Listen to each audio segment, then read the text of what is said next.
Saudaraku yang dikasih oleh Tuhan, Shalom, selamat malam. Kita kembali lagi pada perenungan malam hari ini. Namun sebelumnya kita mau minta bimbingan Roh Kudus di dalam doa. Kita berdoa. Terima kasih Tuhan Yesus yang baik. Tuhan boleh menyertai menuntun kehidupan kami dari pagi, siang hingga malam hari ini. Kami boleh ada juga di malam hari ini. Itu karena perkenanan dan kasih Tuhan bagi kami. Tuhan, kami mau membaca dan merenungkan firman Tuhan. Sebelumnya, biarlah Roh Kudus Tuhan boleh hadir dan tinggal di dalam hati kami, sehingga kami boleh mengerti, diberikan hikmat. Kami tetap fokus akan apa yang kami baca dan kami renungkan, dan Tuhan mengizinkan kami untuk kami boleh melakukan itu dalam kehidupan kami sehari-hari. Ya Tuhan, kami, anak-anak-Mu, siap mendengarkan. Berfirmanlah. Dalam nama Tuhan Yesus, kami berdoa dan mengucap syukur. Amin. Saudaraku yang dikasih oleh Tuhan, pembacaan kita di malam hari ini terambil dari kitab Wahyu, pasal 2, ayatnya yang ke-17. Satu ayat saja. Demikianlah firman Tuhan. Siapa bertelinga, hendaklah ia mendengarkan apa yang dikatakan Roh kepada jemaat-jemaat. Barang siapa menang, kepadanya akan kuberikan dari mana yang tersembunyi. Aku akan mengaruniakan kepadanya batu putih yang di atasnya tertulis nama baru yang tidak diketahui oleh siapapun selain oleh yang menerimanya. Demikianlah pembacaan Alkitab kita di malam hari ini. Saudaraku yang dikasih oleh Tuhan, selamat malam. Jika kita mendengar kata menang, kita setuju bahwa itu adalah sesuatu yang didambakan setiap manusia. Kalau kita menang, kita pasti merasakan kepuasan, rasa bangga, tidak menyangka bahwa kita bisa meraih apa yang kita ingin capai tadi. Lebih dari itu, kemenangan itu juga membuat orang bangga kepada kita. Kita mendapatkan pujian, mendapatkan sanjungan, mendapatkan tepuk tangan, mendapatkan apresiasi, dan masih banyak lainnya dari konsekuensi dari menang tadi.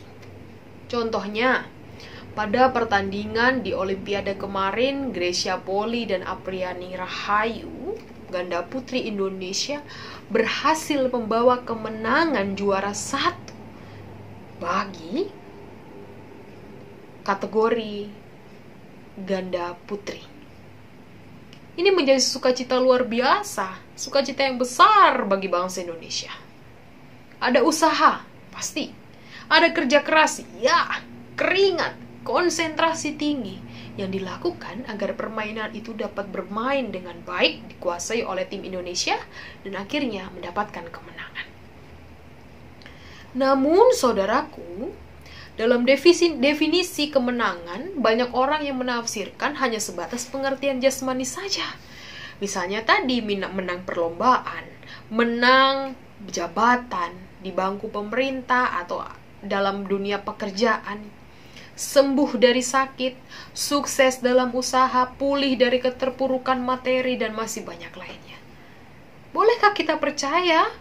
Kita orang percaya meraih kemenangan yang seperti itu? Tentu saja boleh.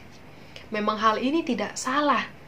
Namun, tema perenungan kita di malam hari ini mau menjelaskan makna kemenangan yang sejati lebih dalam lagi.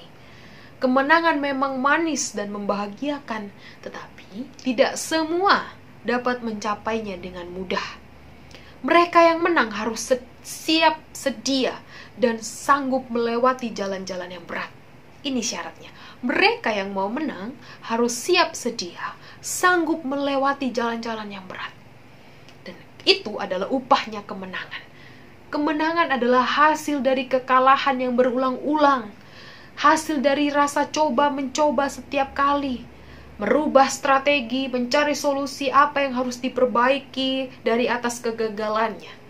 Dan kemenangannya adalah hasil dari tampaan dan ujian yang berulang kali dialami atas penderian iman dan percaya diri. Ini yang lebih dalam lagi kemenangan secara jasmani, kemenangan yang sejati. Dia didasarkan berulang-ulang kali mencoba melihat strategi, mengubah solusi, dan lain sebagainya. Nah, saudaraku yang dikasih oleh Tuhan, dalam konteks pembacaan kita di malam hari ini menyampaikan dari ayat ke ayat, menyambung dari perenungan kemarin pagi, tadi malam, tadi pagi juga, bagaimana peperangan iman yang dialami oleh jemaat di Pergamus. Mereka yang awalnya mereka disanjung, dipuji Tuhan, tapi ternyata masih ada rasa yang membuat Tuhan tidak enak karena banyak orang yang masih menganut ajaran Bileam dan Nikolaus.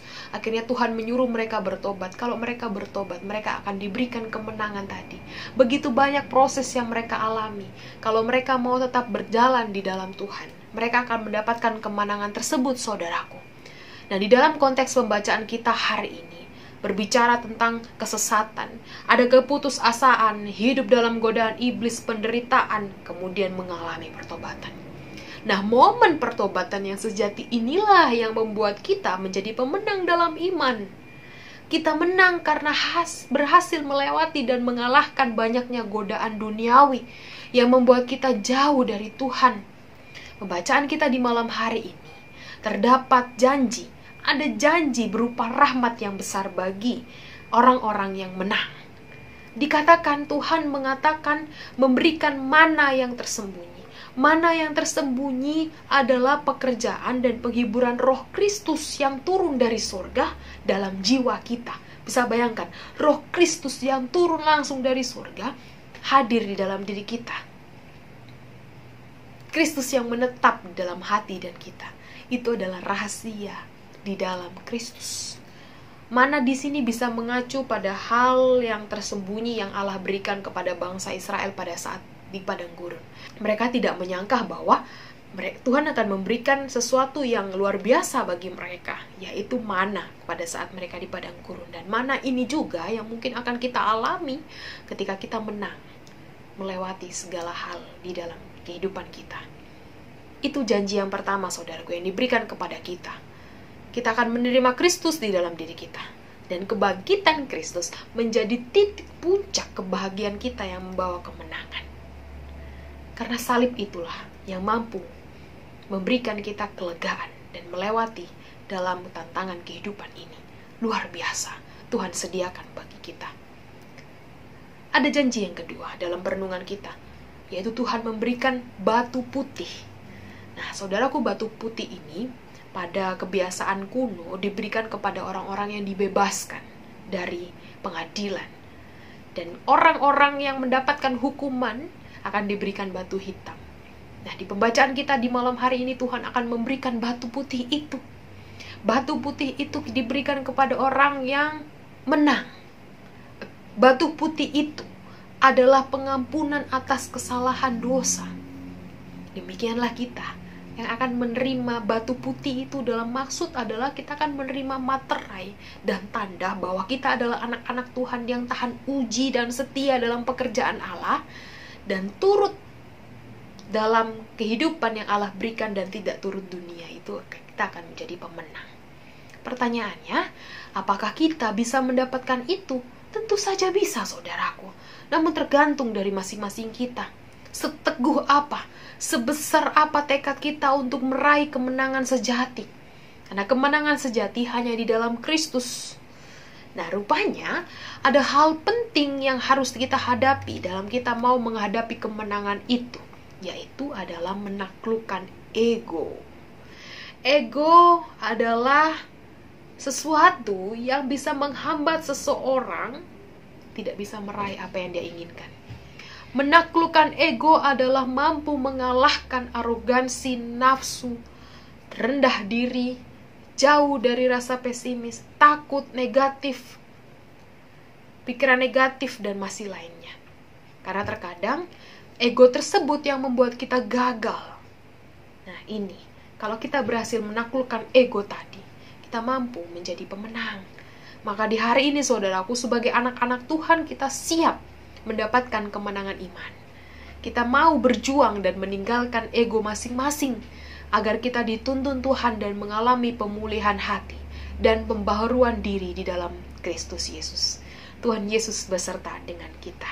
Amin. Mari kita berdoa, saudaraku. Bapa kami yang bertahta dalam kerajaan surga, terima kasih untuk perenungan firman Tuhan di malam hari ini. Kami bersyukur ketika kami menyatakan diri sebagai anak-anak Tuhan yang telah menang dalam pertandingan iman. Kami percaya bahwa Tuhan selalu ada dalam setiap aspek kehidupan kami.